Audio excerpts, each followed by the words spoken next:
Hi, and welcome to Chapter 19. So just updating you, you have at the end of this week, you have your common sizing report due. And then next week, you won't have any new material. I will post some review information, but at the end, during next week, at your convenience, you will take your midterm. The midterm will cover everything we've covered from the beginning of the semester till now. And really what we've covered so far is financial accounting. So everything we've done has been financial accounting oriented. We've learned something about how transactions are recorded. We've learned how to analyze them. You've looked at some real financial statements from live companies. You've learned a little bit about the rules of accounting. You've learned about the uses of accounting. So there's a fair amount of material here. This is a lot of stuff from day one to today, or to this week. And next week you're going to be tested on it. So the test will include some problems and some short answer questions, and you will be timed. So if you haven't taken an online test before, if this is your first class, the way I administer my online tests is I design them to be closed book tests. So I'm asking you not to look at material that you may have, not to look up material online or look back at your slides and so forth. So these are closed book tests. And what I do is that the questions are made in such a way that they're not very easy to look up. And secondly, you have a limited amount of time to complete the exam. So you will have 1 hour to complete the exam exactly. And once you start, you can't stop. So make sure that you've done everything you need, that you've got your cup of coffee out of the way, and you've gone to the head and you've done whatever is necessary so that you can work for a solid hour. My experience is that if you do it, you should be able to finish the test in plenty of time. You shouldn't have blanks, but my experience also tells me that students, especially who haven't done timed online tests, tend to not complete the test because they get bogged down in some question, they spend too much time on one thing, or they get distracted. If they've got kids in the house or somebody comes into their office or whatever, they get distracted and they lose time that way. So make sure you're blocked off, you're doing it on your own, and that you only have an hour to complete it. So that's sort of my warning. So this last chapter that we're going to talk about is the last chapter on financial accounting, and it should be sort of a wrap up. We're going to talk about some of the rules, where the rules come from, who makes the rules, and that sort of thing. So it's more procedural than active, hands-on entries and stuff. But we've done enough of that, so you should have a pretty good sense of financial statements now. Hopefully, you understand what they are, you know how to read them, you know what they mean, and you know where they come from. And that's kind of the point. This is a concentrated, sort of a dig in and get it done kind of course, because many of you have not had any accounting before. So this is a total learning experience for you, and we have a lot to cover. Second half of the course, we're going to cover some managerial accounting topics and some finance topics. So how to fit this all into one semester. If you were taking this as an undergrad, you'd probably have 5 or 6 courses to get through all of this, and you're doing it all in one semester. So a little bit of a brush across the top, but I think you're all smart enough and strong enough to be able to learn this stuff, I hope. So chapter 19 from your textbook, the rules of financial accounting. Where do they come from? Well, they're there to benefit investors and creditors. So outside parties are the people who primarily use financial statements to make decisions. So they use this financial accounting information to make decisions. And those financial accounting information is based on a set of rules called GAAP. And we've talked about GAAP a little bit already in this course. So generally accepted accounting principles are there so that statements are relevant, reliable, comparable, and consistent, which we talked about, I think, in either our first or second lecture. So That's what GAAP statements are for. GAAP rules are for. And who gave GAAP the right to do this? Well, the Congress did in the United States. So the Congress appointed the Securities and Exchange Commission to have control over financial statements and financial reporting. And the SEC said, well, we don't want to do that ourselves. We're going to delegate that authority to something called the Financial Accounting Standards Board. And then the Financial Accounting Standards Board will issue rules, and those rules are called GAAP. So that's how we got to where we are. So the FASB, or the Financial Accounting Standards Board, is composed of academic accountants, practicing accountants, so CPAs, and industry people who are subject to the accounting rules. So that's how the rules get made. It's a very complicated and slow process. Once the rules are made, all companies and all CPAs have to follow the rules. So that's kind of the process in the US. Globally, there's a similar board called the IASB, International Accounting Standards Board, and they promulgate international financial reporting standards. And those standards are similar to GAAP. They come from the same principles, that relevant, reliable, comparable, consistent, and the entity reporting. And remember back, if you can remember back to the beginning of the course, we talked about going concerns and monetary units and single entities and so forth. All of those principles are the same for both IASB and FASB. But as time has gone on, the two standards have diverged a little bit.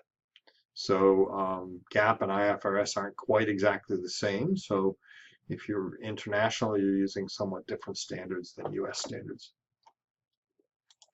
So the people who use it, stockholders, so that's investors, creditors, suppliers who might sell something to someone and then expect to get paid, the government, and others. And so what we need them to be, those financial statements to be, and we talked about this in the first or second lecture, is reliable, relevant, comparable, and consistent.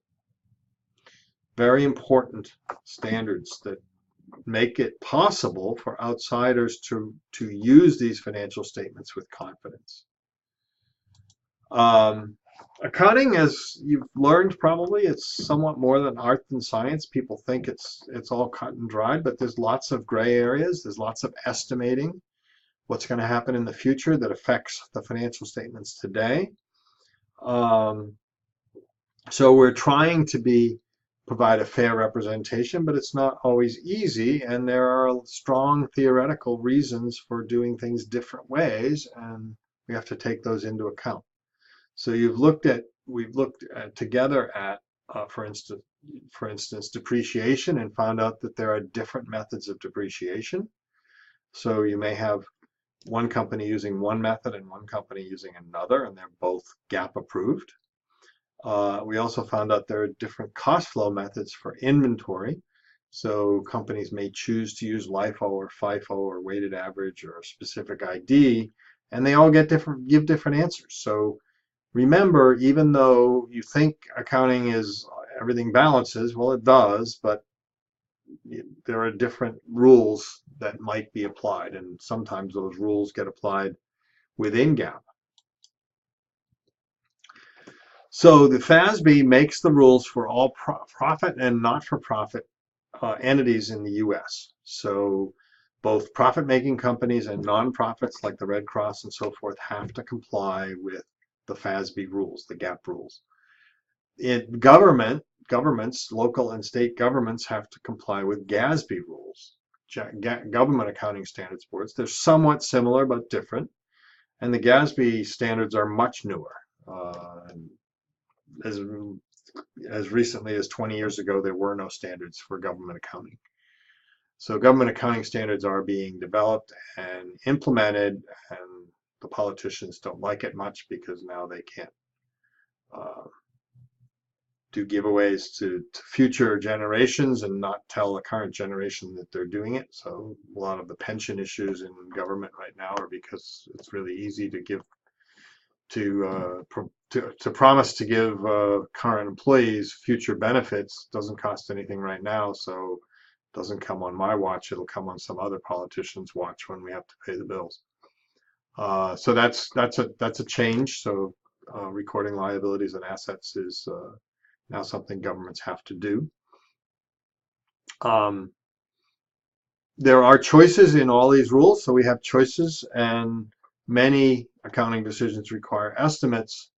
And of course, when we make estimates, we are often wrong. So there's nothing that's quite cast in stone about accounting. But everybody's using the same rule book, so hopefully you can rely on that part of the information.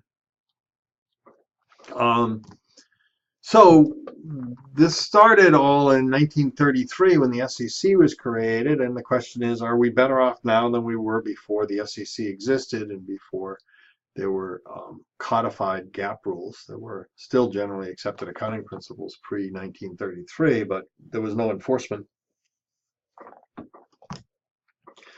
Yeah, I think there's less opportunity for fraud. Disclosure is extremely good. But you may have to be an avid reader to find it. So the financial statements you looked at for Kirby and Tidewater, you read the financial statements, but the disclosure in the notes is extensive. But there might be 100 pages of notes to financial statements after the financial statements. So if you read all those notes, everything will be disclosed. Everything they've done, the way they've accounted for things, their assumptions, all of that stuff will be disclosed. But it's kind of, you got to dig pretty deep to find it. So disclosure is good, but I think the U.S. has very, very strong codification of their rules, and therefore the U.S. Financial statements are pretty darn reliable. Doesn't mean they're all reliable. We talked about that when we talked about fraud in the last chapter.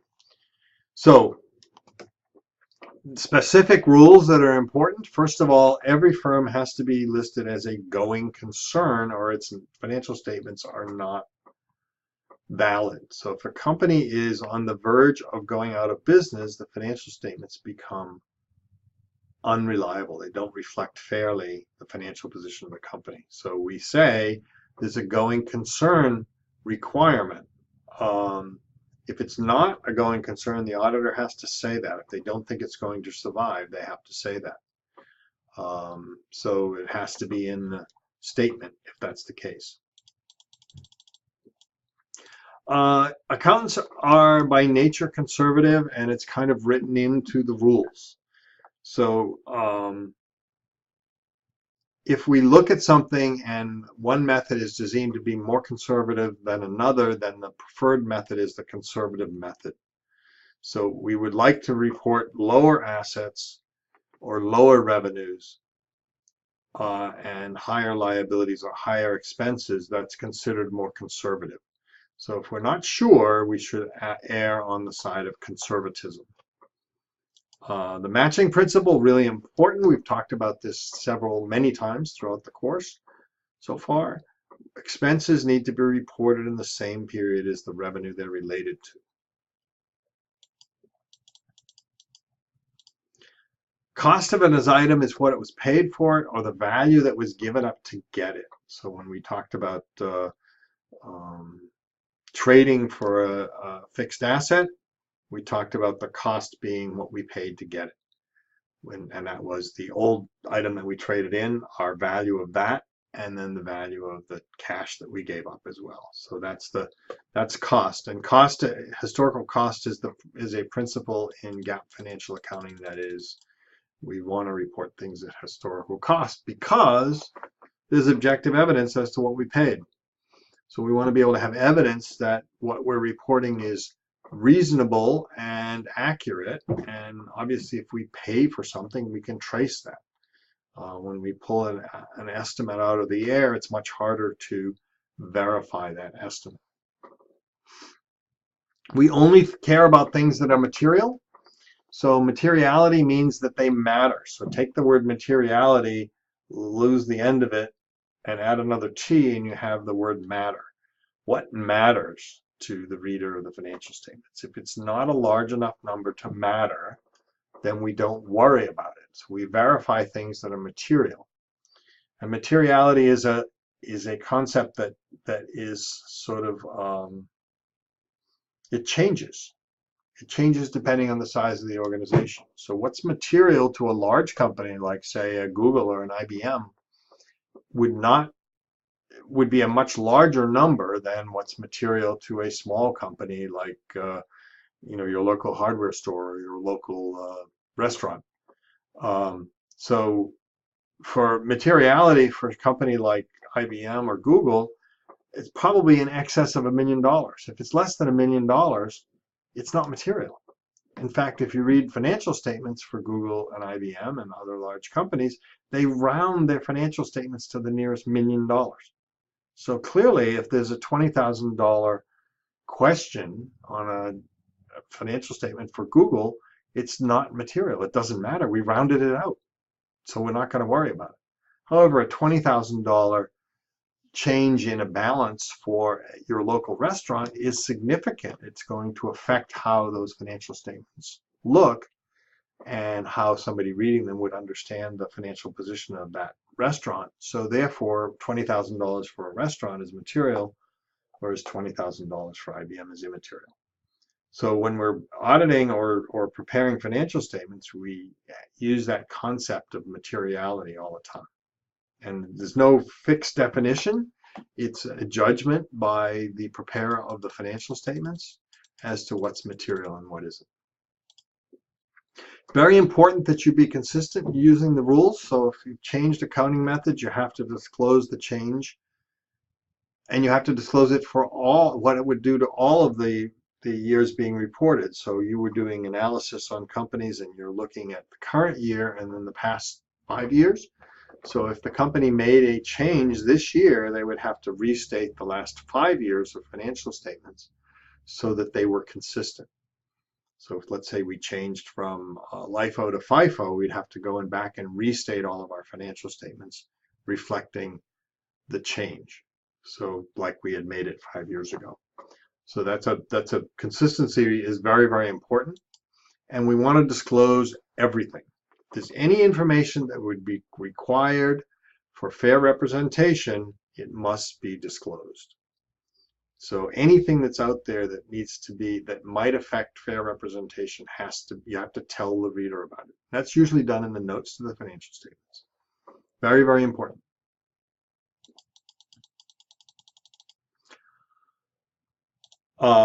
International financial reporting standards. There's been a movement. It's been going on for a long time. I think 2004, 2005, both the GAAP, the FASB, and the International Accounting Standards Board both said we want to converge. We want to be all the same. And we should be able to do that by 2014. Well, it's now 2017 and it's still not done. And my guess is it won't be done by 2024 either. So they have converged in some areas, but they're quite different in other areas. And GAAP is primarily a rule-based system, so there's a rule about everything, how you deal with every single kinds of transaction. And IFRS works on principles, so this is what we're trying to attain. You figure out how to do it as opposed to having a rule defining exactly what you're going to do. So two kind of different philosophies. When and if they'll converge, I don't know. There's a lot of resistance from both sides. Companies in the US don't want to use IFRS standards. Companies internationally don't want to use US standards. Obviously, it has an impact on different kinds of industries, what kind of rules you have. So they're fighting about it. And we'll see how long it takes.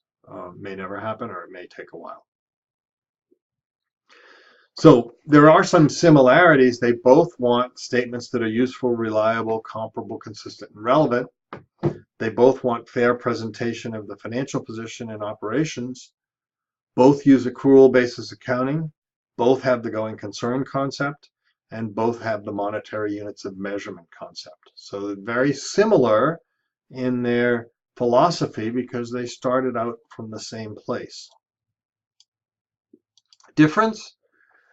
US GAAP doesn't have an allowance for inflation. IFRS rules do. and because they're used worldwide, if you're preparing statements in a company with hyperinflation, which is inflation of greater than 26% per year, you can write up your assets based on inflation. The US doesn't allow that at all. Now, we don't have 26% inflation either, but IFRS rules differ there. US GAAP treats some leases as operating leases and some as capital leases. IFRS treats all leases as capital leases. And that actually is a place where convergence is coming. You probably will see the two sets of rules being very similar within a year or two. That's getting close. The treatment of leases. Yeah, I'd say certainly by 2020 they'll be the same, maybe even by 2019. So right now that's being discussed, and there seems to become some kind of a consensus that they can agree.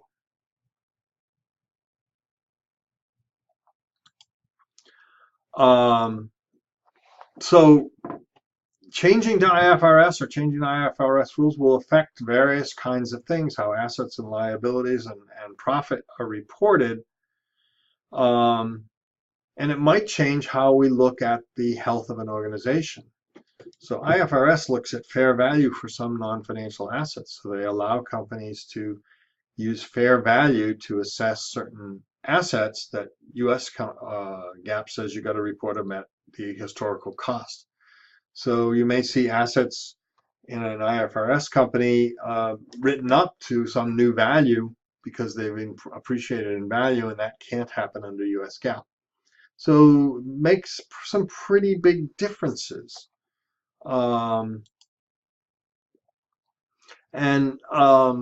Contracts could be affected.